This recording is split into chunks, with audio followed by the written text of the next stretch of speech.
Salut les amis, bienvenue à nouveau. Vous êtes-vous déjà retrouvé à la croisée des chemins, accroché à une relation ou à une amitié parce qu'elle est confortable, familière, mais au fond de vous, vous sentez qu'elle étouffe votre croissance? C'est une pilule difficile à avaler. La prise de conscience que parfois les personnes les plus proches de nous, celles avec qui nous avons partagé des rires, des larmes et d'innombrables souvenirs, pourraient ne pas être destinées à nous accompagner tout au long de notre voyage.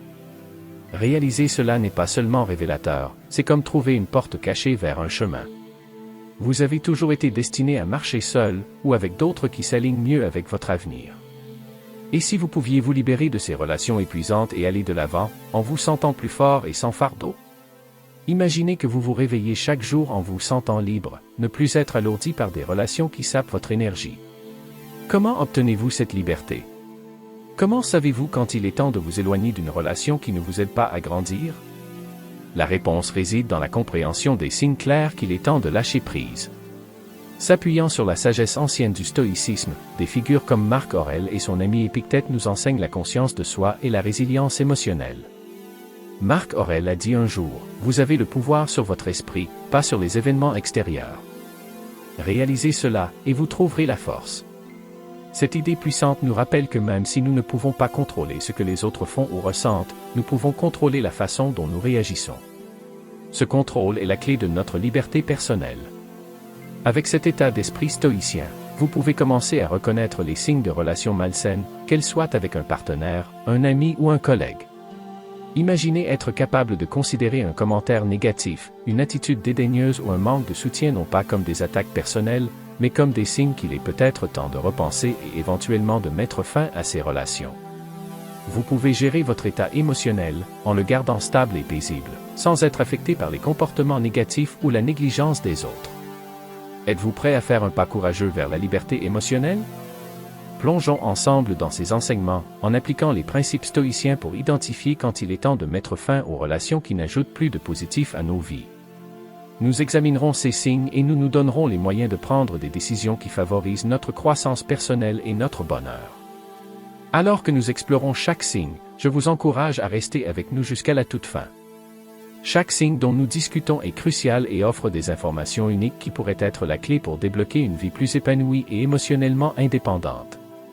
Manquer ne serait-ce qu'un seul pourrait signifier négliger une pièce essentielle du puzzle dans la compréhension de vos relations.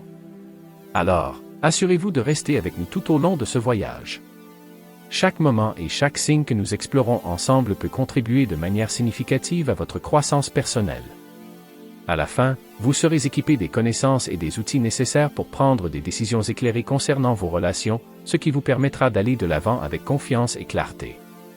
Alors que nous entamons ce voyage, je vous invite à nous rejoindre. Déposez notre affirmation dans les commentaires. Je suis émotionnellement libre. Cette pratique puissante d'affirmer nos intentions jette les bases des changements que nous voulons voir dans nos vies. En déclarant notre liberté émotionnelle, nous commençons à vivre chaque jour avec plus d'indépendance et de force. Embrassons cette voie ensemble, renforçons notre détermination et avançons vers la liberté que nous méritons vraiment. Avant de plonger dans les 11 signes qui vous guideront pour comprendre quand il est temps de s'éloigner d'une relation, permettez-moi de vous poser une question qui suscite la réflexion. Avez-vous déjà été dans une relation longtemps après avoir réalisé qu'elle n'apporte plus de joie ou de croissance dans votre vie? Pourquoi nous retrouvons-nous souvent dans des zones de confort qui ne sont plus confortables? Cette question va au cœur de la raison pour laquelle nous choisissons parfois de rester dans des situations qui ne nous servent manifestement pas. Souvent, nous restons parce que nous craignons l'inconnu ou parce que nous confondons la longévité avec la fidélité, croyant que le temps que nous avons investi nous oblige à rester, quel que soit le coût émotionnel. Nous pouvons également craindre la solitude ou nous inquiéter de ne pas trouver quelqu'un d'autre qui se connecte aussi profondément avec nous, même lorsque la relation actuelle est clairement nuisible. Considérez maintenant ce qui se passera si, après avoir reconnu ces signes, vous choisissez de rester. Rester dans une relation qui a montré des signes clairs d'être préjudiciable peut conduire à un cycle continu de malheur et d'épuisement émotionnel. Cela se traduit souvent par une diminution du sentiment d'estime de soi et d'épanouissement personnel, car la relation continue de prendre plus qu'elle ne donne. À l'inverse, que se passera-t-il si vous décidez de partir? Prendre la décision de s'éloigner d'une relation qui ne vous sert plus est sans aucun doute difficile, mais aussi incroyablement stimulant.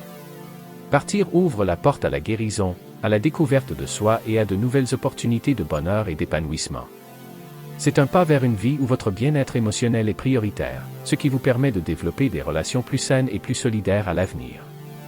Reflétant la gravité de cette décision, Maya Angelou a sagement dit « Ne faites jamais de quelqu'un une priorité lorsque tout ce que vous êtes pour eux est une option ». Cette déclaration poignante souligne l'importance de reconnaître votre propre valeur et de vous assurer que vos relations reflètent cette valeur. En choisissant de quitter une relation préjudiciable, vous affirmez votre valeur et prenez le contrôle de votre bonheur.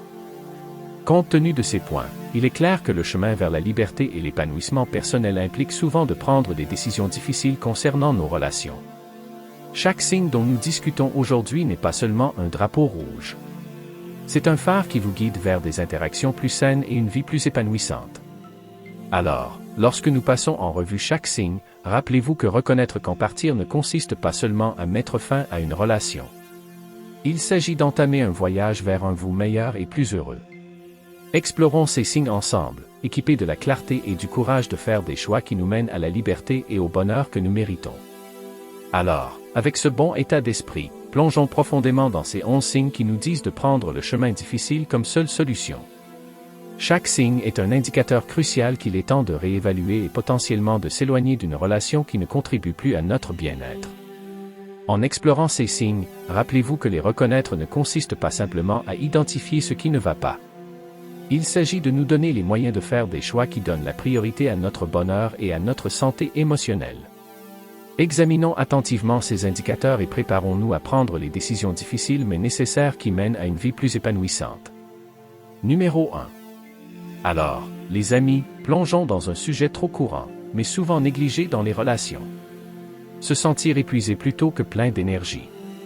Avez-vous déjà terminé une journée avec quelqu'un pour avoir l'impression que toute votre énergie vous a été épuisée?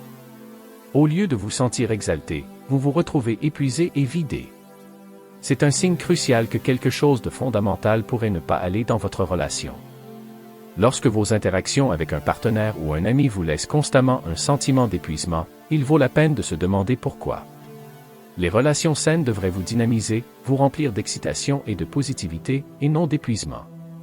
Si être avec quelqu'un est plus épuisant qu'un entraînement difficile, c'est un signe que la dynamique émotionnelle pourrait être biaisée vers le négatif. Comment pouvez-vous identifier ce drain? Faites attention à vos sentiments avant et après les interactions. Avez-vous des appréhensions à l'idée de les rencontrer? Après avoir passé du temps ensemble, avez-vous besoin de règles pour récupérer? Ce sont des signes révélateurs que la relation vous prend plus qu'elle ne vous rend. Un autre indicateur clé est si vous vous retrouvez constamment à soutenir leurs besoins et leurs problèmes, alors que les vôtres ne sont pas reconnus ou pris en compte. La solution commence par une conversation franche sur ce que vous ressentez. Exprimer vos sentiments peut parfois aider l'autre personne à voir l'impact de son comportement et peut provoquer des changements. Cependant, si les discussions ne mènent nulle part et que la tendance persiste, il est peut-être temps d'envisager de prendre vos distances. Cela ne signifie pas toujours mettre fin à la relation complètement, mais peut-être réévaluer la quantité de temps et d'énergie que vous y investissez. S'éloigner d'une relation épuisante peut être incroyablement difficile, surtout lorsque des émotions profondes sont impliquées. Pourtant, c'est parfois l'option la plus saine. Comme le dit le proverbe, ne vous immolez pas par le feu pour garder les autres au chaud. Cette sagesse nous rappelle que notre première responsabilité est notre bien-être et notre bonheur. Si une relation vous laisse constamment épuisé, cela pourrait être un signal que l'environnement est trop toxique pour votre croissance et votre bien-être.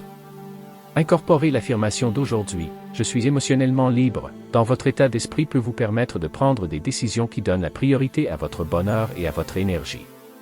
N'oubliez pas que chaque relation doit s'ajouter à votre vie, et non vous laisser un sentiment de vide. Alors que nous réfléchissons à ce signe, demandez-vous si vous vous sentez énergisé ou épuisé par vos relations. Laissez cette perspicacité vous guider vers des choix qui favorisent votre santé et votre liberté émotionnelle. N'oubliez pas que vous méritez des relations qui vous apportent de la joie et de l'énergie, qui vous aident à vous épanouir et à ne pas patauger. Deuxièmement, vous vous sentez seul même lorsque vous êtes ensemble. Alors, les amis, explorons un sentiment qui peut être subtil mais qui est profondément révélateur de l'état de vos relations. Se sentir seul même lorsque vous êtes ensemble. N'est-il pas étrange de penser que vous pouvez vous asseoir juste à côté de quelqu'un et pourtant vous sentir à des mondes séparés? Ce type de solitude n'est pas lié au fait d'être seul, mais de se sentir déconnecté et isolé émotionnellement malgré la proximité physique. Lorsque vous êtes avec quelqu'un, qu'il s'agisse d'un partenaire, d'un ami ou d'un membre de la famille, et que vous vous sentez toujours seul, cela suggère un manque d'intimité émotionnelle et de connexion. Cela peut être l'une des formes les plus douloureuses de solitude, car elle porte en elle le poids d'attentes et de besoins non satisfaits. Vous partagez peut-être un espace, mais pas vos vies ou vos cœurs. Comment repérez-vous cela dans vos relations? Il se manifeste souvent par un silence qui semble lourd, inconfortable ou paisible. Vous pouvez essayer de combler ces silences avec des bavardages ou des distractions, mais la déconnexion sous-jacente demeure. Un autre signe est lorsque vous hésitez à partager vos pensées ou vos sentiments avec eux parce que vous anticipez l'incompréhension ou l'indifférence. Pour aborder cette solitude, il faut communiquer ouvertement et honnêtement sur vos sentiments. Il est important d'exprimer ce dont vous avez besoin de la relation que vous ne recevez pas actuellement. Parfois, le simple fait d'exprimer ses sentiments au grand jour peut aider à combler le fossé entre vous et l'autre personne. Cependant, si après ces conversations, rien ne change et que vous continuez à vous sentir seul même en leur compagnie, il est peut-être temps de réévaluer la valeur de la relation dans votre vie. Rester dans une relation où vous vous sentez constamment seul peut conduire à des problèmes plus profonds comme la dépression et les problèmes d'estime de soi. Comme l'a dit un jour la perspicace Maya Angelou, seule, elle a construit le royaume qu'elle voulait. N'oubliez pas qu'être seul et choisir un chemin qui honore votre besoin de véritable connexion est souvent plus gratifiant que de rester là où vous vous sentez seul. Adoptez la force de construire les relations et la vie que vous voulez vraiment, pas seulement celles dans lesquelles vous vous trouvez coincé. Aujourd'hui, alors que nous nous penchons sur ce signe, considérez combien de fois vous vous sentez seul, même lorsque vous êtes avec d'autres. Si cela résonne en vous, que ce soit un coup de pouce vers la recherche d'interactions et de connexions plus significatives. Renforcez cette action avec l'affirmation d'aujourd'hui, rappelez-vous, vous méritez des relations qui remplissent, et non drainent, votre monde émotionnel. Donc, les amis, c'était le deuxième signe, et je veux vous dire que les signes suivants sont encore plus cruciaux pour comprendre vos relations. Assurez-vous donc de rester avec nous jusqu'à la fin et de ne rien manquer. Dirigeons-nous vers le signe numéro 3. Troisièmement, vous êtes le seul à faire des efforts. Alors, les amis, parlons d'un autre signe critique qu'il est peut-être temps de réévaluer vos relations. Lorsque vous constatez que vous êtes le seul à faire des efforts. Les relations, après tout, sont une rue à double sens. Ils nécessitent des concessions mutuelles de la part des deux parties pour grandir et prospérer. Mais que se passe-t-il lorsque vous êtes le seul à donner, à tendre constamment la main, à planifier et à vous efforcer de maintenir le lien vivant? Avoir l'impression d'assumer toute la responsabilité dans une relation peut être épuisant et décourageant. Cela commence souvent subtilement. Vous remarquerez peut-être que c'est toujours vous qui initie les plans ou que vous êtes le principal soutien dans les moments difficiles, ou peut-être que vous faites continuellement des concessions alors que vos besoins et vos préférences sont négligés. Il est crucial de reconnaître ce déséquilibre. Il ne s'agit pas seulement de compter qui a passé les derniers appels ou SMS. C'est avoir l'impression d'être investi dans un voyage en solo malgré le fait de faire partie d'un duo. Cet effort unilatéral continu peut conduire à du ressentiment et à un sentiment de solitude, car il devient clair que la réciprocité que vous recherchez et méritez est absente.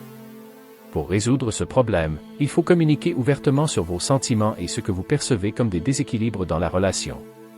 Il est important d'exprimer ce que la dynamique vous fait ressentir et de discuter des moyens d'y remédier.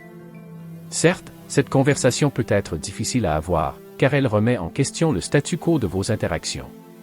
Cependant, une relation qui ne peut pas résister à de telles discussions peut ne pas être aussi solide qu'elle devrait l'être. Si, après avoir soulevé vos préoccupations, vous constatez que l'effort reste en grande partie ou entièrement sur vos épaules, il est peut-être temps d'envisager la durabilité de cette relation. Continuer dans une dynamique où vous vous sentez plus comme un gardien que comme un partenaire peut éroder votre bien-être et votre estime de soi au fil du temps. Les paroles poignantes dites en avant-en, vous ne pouvez donner que ce que vous avez et si vous donnez plus que ce que vous avez, cela vous tue, sonnent particulièrement vrai ici. N'oubliez pas que chaque relation doit contribuer positivement à votre vie et non vous laisser un sentiment d'épuisement ou de non-appréciation. En réfléchissant à ce signe aujourd'hui, demandez-vous si les efforts dans vos relations semblent équilibrés. Si vous constatez que vous êtes le seul à pousser le rocher vers le haut, il est peut-être temps de faire une pause et de réévaluer. Utilisez notre affirmation, je suis émotionnellement libre, pour vous donner le pouvoir de faire des choix qui honorent votre valeur et vos contributions. Choisir des relations qui s'enrichissent mutuellement n'est pas seulement une option, c'est nécessaire pour votre santé émotionnelle et votre bonheur. Quatrièmement, il y a plus de critiques que d'éloges. Alors, les amis, plongeons dans un autre signe crucial qui peut indiquer qu'il est temps de réévaluer votre relation. Quand il y a plus de critiques que d'éloges. C'est un concept simple, mais il en dit long sur la santé de votre relation. Essentiellement, cela signifie se retrouver dans une situation où les commentaires négatifs, les critiques l'emportent de loin sur tout mot d'encouragement, de soutien ou d'appréciation. Imaginez que chaque petite erreur ou défaut soit souligné plus souvent que vos succès ou vos traits positifs ne sont célébrés. Au fil du temps, ce déséquilibre peut ébranler votre estime de soi et donner l'impression que la relation est un champ de bataille plutôt qu'un partenariat de soutien. Lorsque la critique devient la norme et que l'éloge est l'exception, cela crée un environnement d'examen constant et peut conduire à des sentiments d'inadéquation et de ressentiment. Comment repérez-vous cette dynamique? Cela peut être aussi simple que de remarquer comment les conversations se déroulent au jour le jour. Les compliments et les remarques positives sont-ils rares? Lorsque vous faites quelque chose de bien, est-ce reconnu ou est-il plus courant que vos défauts soient mis en évidence? Ce schéma ne se limite pas à des critiques constructives occasionnelles, ce qui peut être sain, mais à une concentration persistante sur ce qui ne va pas. Pour s'attaquer à ce problème, il ne s'agit pas seulement de demander plus d'éloges, mais aussi de comprendre pourquoi les critiques sont si répandues. Vient-il d'une véritable préoccupation ou est-ce une habitude qui détruit la relation? Discuter de ce que vous ressentez peut être un point de départ. Il est important que les deux partenaires se sentent valorisés et respectés, et une partie de cela consiste à exprimer de l'appréciation l'un pour l'autre. Si vous constatez que les discussions n'aboutissent à aucun changement et que la balance penche vers la critique, cela peut être un signal que la relation n'est pas propice à votre croissance et à votre bonheur. Une relation doit vous élever et célébrer vos forces autant qu'elle vous aide doucement à améliorer vos faiblesses. En réfléchissant à cela, rappelez-vous la sagesse du dicton, la langue n'a pas d'os mais elle est assez forte pour briser un cœur. Cela illustre l'impact puissant de nos mots. S'assurer que nos relations sont des lieux où les éloges ne sont pas rares peut favoriser une dynamique beaucoup plus saine. Alors, considérez attentivement ce signe. Êtes-vous en plein soutien ou dépérissez-vous sous les critiques constantes? Laissez cette perspicacité vous guider dans des relations enrichissantes où vous vous sentez apprécié et reconnu. Affirmez votre valeur avec notre mantra quotidien. Je suis émotionnellement libre et je m'engage à favoriser des relations qui respectent et célèbrent vos contributions. Alors, les amis, explorons un drapeau rouge qu'il est crucial de reconnaître dans toute relation. Lorsque quelqu'un essaie de prendre le contrôle de vos choix, il ne s'agit pas seulement de quelqu'un qui suggère dans quel restaurant aller. Il s'agit de ces moments où vos décisions, grandes ou petites, sont constamment remises en question ou annulées par quelqu'un d'autre, qu'il s'agisse d'un partenaire, d'un ami ou d'un membre de la famille. Imaginez que vous ayez constamment l'impression de ne pas pouvoir prendre vos propres décisions, qu'il s'agisse de ce que vous portez, de la façon dont vous passez votre temps, ou de choix de vie plus importants comme les changements de carrière ou la planification financière. Lorsque quelqu'un exerce un contrôle sur ces aspects de votre vie, cela sape votre indépendance et peut profondément affecter votre estime de soi. C'est une forme de manipulation qui peut être subtile ou manifeste, mais toujours nuisible. Comment pouvez-vous identifier cela dans vos relations? Cela commence souvent par de petites choses. Peut-être que votre partenaire rejette souvent vos choix dans les affaires quotidiennes, comme choisir un film ou choisir un repas. Peu à peu, ce comportement peut dégénérer en décisions plus importantes où votre contribution semble totalement ignorée ou malvenue. Un autre indicateur est le sentiment de culpabilité ou d'anxiété à l'idée de faire des choix sans l'approbation ou la contribution de l'autre personne. Il est essentiel de s'attaquer à ce problème, car tout le monde mérite le droit de faire ses propres choix. Une communication ouverte sur la façon dont ce comportement vous affecte est essentielle. Il est important de fixer des limites et d'indiquer clairement que vos décisions et vos choix vous appartiennent. S'affirmer dans ces situations renforce votre droit à votre autonomie personnelle. Si les efforts pour résoudre le problème ne conduisent pas à un changement et que le comportement de contrôle se poursuit, cela pourrait être un signe que la relation est fondamentalement malsaine. Un contrôle prolongé de vos choix peut entraîner une diminution du sentiment d'estime de soi et d'agence personnelle, vous piégeant dans un cycle de dépendance difficile à briser. N'oubliez pas, comme l'a dit un jour Eleanor Roosevelt, personne ne peut vous faire sentir inférieur sans votre consentement. Ce puissant rappel souligne que permettre à quelqu'un d'autre de dominer vos choix lui donne du pouvoir sur des aspects de votre vie qui devraient rester les vôtres. Pendant que nous considérons ce signe, demandez-vous si vous vous sentez capable de faire vos propres choix dans vos relations. Êtes-vous encouragé à être indépendant? Ou vous fait-on sentir que vos choix doivent être sanctionnés par quelqu'un d'autre? Reconnaître et agir sur ce signe est un pas vers la récupération de votre autonomie et s'assurer que vos relations sont mutuellement respectueuses et responsabilisantes. Affirmons ensemble, je suis émotionnellement libre. Adoptez ce mantra et efforcez-vous d'établir des relations qui respectent et célèbrent votre individualité et votre liberté. Et avec ça, les amis, nous sommes à mi-chemin de la vidéo. Si vous êtes toujours parmi nous, je tiens à vous féliciter. Je vous vois dans une position que vous n'auriez peut-être jamais imaginée et cela me garantit que ce contenu touche une corde sensible chez vous. Alors s'il vous plaît, prenez un moment pour aimer cette vidéo, abonnez-vous à la chaîne, et déposez notre affirmation « Je suis émotionnellement libre » dans les commentaires ci-dessous. C'est une excellente façon d'annoncer votre engagement envers la liberté émotionnelle. Passons maintenant au secret qu'il est encore plus important de remarquer. Numéro 6, on vous blâme toujours pour les problèmes. Alors, les amis, abordons une situation vraiment difficile qui peut survenir dans les relations. Lorsque vous vous retrouvez toujours blâmé pour des problèmes, quelles que soient les circonstances, c'est une situation où chaque problème, désaccord ou défi finit par être de votre faute, même si ce n'est clairement pas le cas. Ce schéma érode non seulement la confiance, mais peut également avoir un impact grave sur votre estime de soi et votre santé mentale. Lorsqu'une personne rejette constamment la faute sur l'autre, cela peut créer une dynamique toxique où la communication ouverte et la résolution de problèmes deviennent impossibles. Au lieu de s'attaquer aux problèmes en équipe, la relation se transforme en un jeu de blâme sans véritable résolution en vue. Cette recherche constante de défauts peut vous laisser sur la défensive et vous faire sentir incompris, ce qui rend difficile de vous sentir en sécurité et valorisé dans la relation. Il est crucial de reconnaître ce modèle.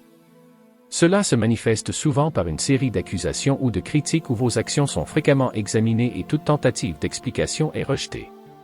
Le blâme peut provenir d'accusations directes ou d'allusions subtiles et de commentaires passifs-agressifs qui suggèrent que vous êtes toujours en faute. Pour résoudre ce problème, il faut s'attaquer directement au comportement.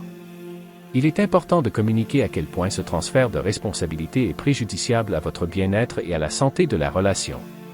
Exprimez la nécessité d'adopter une approche plus équilibrée de la résolution des conflits, dans laquelle les deux parties peuvent reconnaître leurs erreurs et travailler ensemble à la recherche de solutions. Si cette approche ne mène à aucun changement et que vous continuez à être injustement blâmé, il est peut-être temps de reconsidérer la viabilité de la relation. Le blâme persistant est non seulement injuste, mais aussi profondément nuisible, empêchant toute chance de croissance ou de bonheur ensemble. En réfléchissant à ce signe, rappelez-vous que les relations saines impliquent le respect mutuel et la responsabilité. Personne ne devrait avoir l'impression d'être constamment en procès. Embrassez l'affirmation d'aujourd'hui, je suis émotionnellement libre. Laissez-vous permettre de rechercher et d'entretenir des relations où la responsabilité est partagée et où la dignité de chacun est respectée. Alors, les amis, discutons d'un élément fondamental qui est essentiel pour toute relation saine. L'absence de confiance peut miner considérablement une relation, transformant chaque interaction en un champ de mine potentiel de doute et de suspicion. Sans confiance, les relations n'ont pas la sécurité et le confort nécessaires pour permettre à l'amour et à l'amitié de prospérer. Lorsque la confiance manque, vous pouvez vous retrouver à remettre constamment en question les motivations, les actions et les paroles de l'autre personne. Vous pourriez ressentir le besoin de les surveiller, d'analyser leurs déclarations pour trouver des significations cachées, ou de vous inquiéter excessivement de leur engagement et de leur fidélité. Cette vigilance constante est épuisante et peut créer une atmosphère de tension et d'anxiété qui est loin de l'environnement de soutien et d'amour que les relations sont censées fournir. Comment savoir s'il y a une absence de confiance? Cela se manifeste souvent par un sentiment instinctif dont vous n'arrivez pas à vous débarrasser. Le sentiment que quelque chose ne va pas, même s'il n'y a aucune preuve concrète pour le prouver. Vous remarquerez peut-être aussi que vous êtes réticent à partager des pensées ou des sentiments personnels parce que vous craignez qu'ils ne soient pas traités avec le respect et la confidentialité qu'ils méritent. Pour s'attaquer à l'absence de confiance, il faut s'attaquer de front au problème. Il est crucial d'avoir des discussions ouvertes et honnêtes sur vos sentiments et d'écouter sincèrement les préoccupations de l'autre personne. Parfois, le rétablissement de la confiance peut nécessiter l'aide d'un professionnel, comme une thérapie de couple, où des conversations guidées peuvent aider à découvrir des problèmes plus profonds et faciliter la guérison. Si les efforts visant à rétablir la confiance ne mènent pas à une amélioration, il peut être nécessaire d'évaluer si la relation peut se poursuivre. La confiance n'est pas seulement une autre composante d'une relation, c'est le cœur même de celle-ci. Sans confiance, la relation a du mal à fournir le soutien mutuel et la joie qu'elle devrait. Réfléchissez au rôle de la confiance dans vos relations. Acceptez l'affirmation d'aujourd'hui, je suis émotionnellement libre, et permettez-lui de vous guider vers des relations qui sont construites sur une base solide de confiance et de respect mutuel. N'oubliez pas qu'il n'y a pas de mal à s'éloigner des relations où la confiance ne peut être établie ou restaurée. C'est une étape essentielle pour préserver votre bien-être émotionnel et trouver le véritable bonheur. Parlons donc d'un problème crucial qui passe souvent inaperçu jusqu'à ce qu'il soit trop tard, le manque de communication dans une relation. Une communication efficace est la bouée de sauvetage de toute relation, servant de principal moyen par lequel les partenaires se connectent, résolvent les problèmes et expriment leurs besoins et leurs sentiments. Lorsque la communication commence à se détériorer, vous pouvez avoir l'impression de vivre des vies parallèles sous le même toit ou dans une amitié qui manque de profondeur et de compréhension. Un manque de communication peut se manifester sous diverses formes, peut-être que les conversations effleurent à peine la surface, évitant tout sujet qui pourrait conduire à des conflits ou à des échanges émotionnels plus profonds. Ou peut-être y a-t-il un silence troublant qui a remplacé les discussions animées qui marquaient autrefois vos interactions.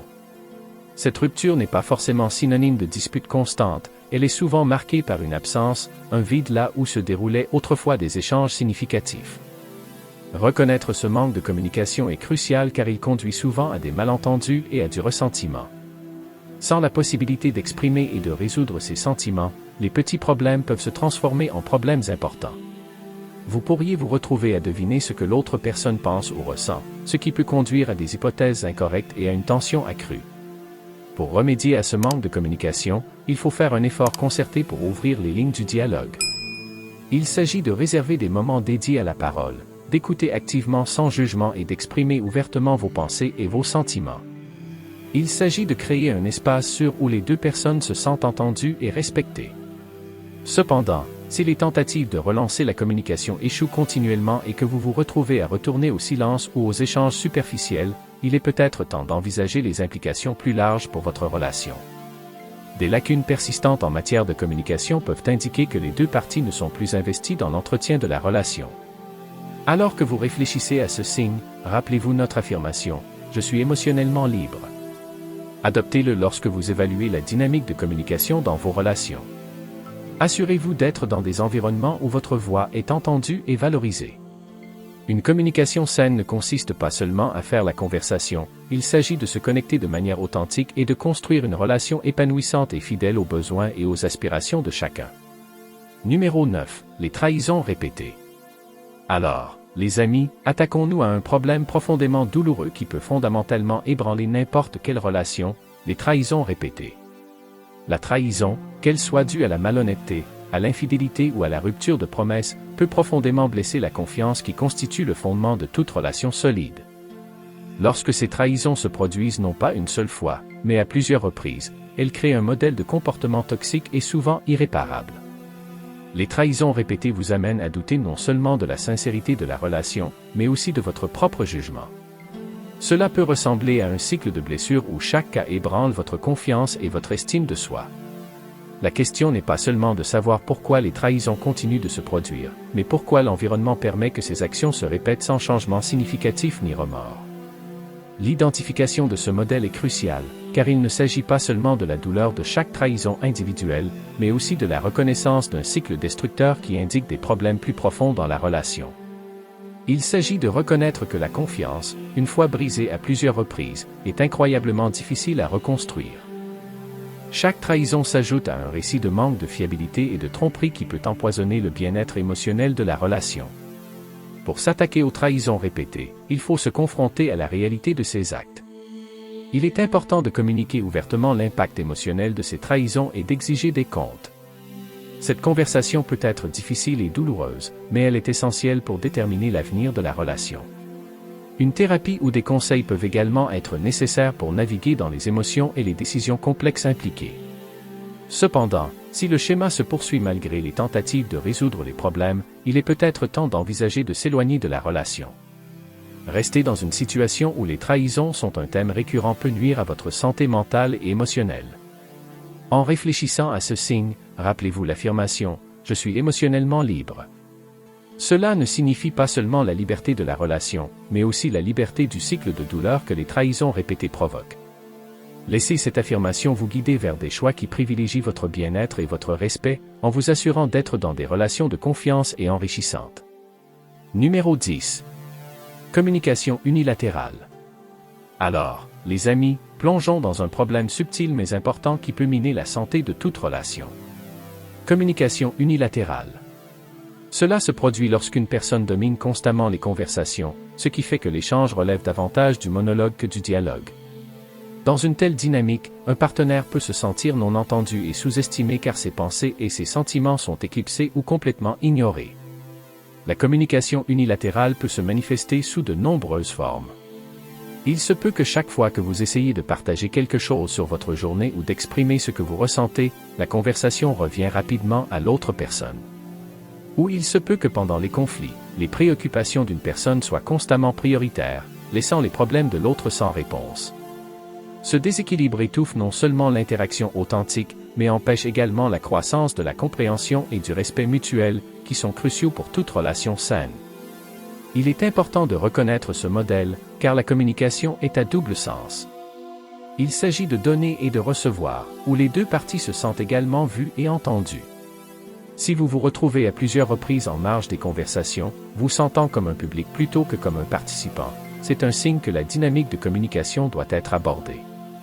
Pour aborder la communication unilatérale, il est essentiel de faire cette observation au grand jour, en discutant de la façon dont ce déséquilibre vous fait sentir peut parfois inciter l'autre personne à réfléchir à son style de communication et à faire plus de place à votre voix. Cependant, il est essentiel que cet effort d'équilibre de la communication soit mutuel et soutenu dans le temps. Si les tentatives de créer une communication plus équilibrée ne mènent pas à une amélioration et que vous continuez à vous sentir comme un spectateur dans vos interactions, cela pourrait être une indication que la relation manque de respect et de réciprocité fondamentale à son succès. En réfléchissant à ce signe, rappelez-vous notre affirmation « Je suis émotionnellement libre ».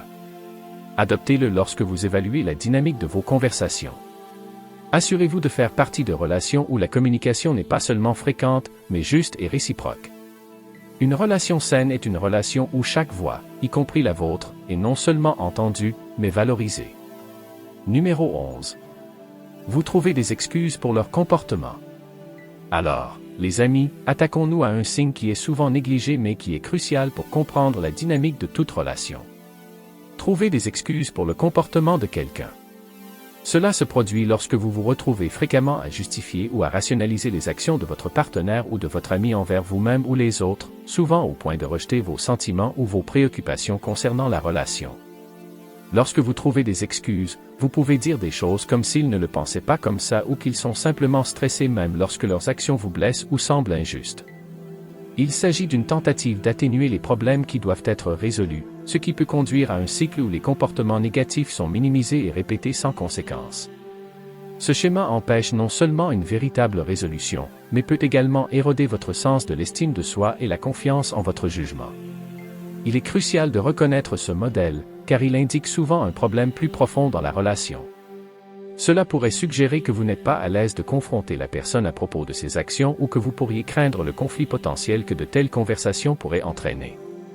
Alternativement, cela peut révéler un espoir profond que la situation se résoudra d'une manière ou d'une autre sans avoir à s'attaquer aux problèmes difficiles.